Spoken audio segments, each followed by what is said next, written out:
هذه السيارة.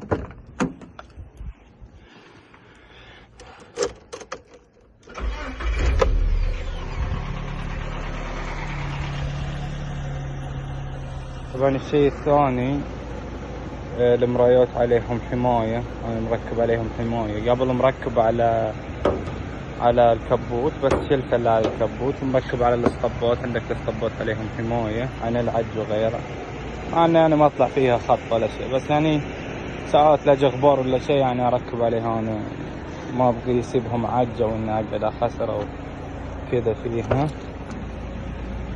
بس يعني هذه السيارة من داخل نظيفة ما فيها اي شيء، ما عدا هذه بعد تفتح وتسكر ما عندها اي مشكلة.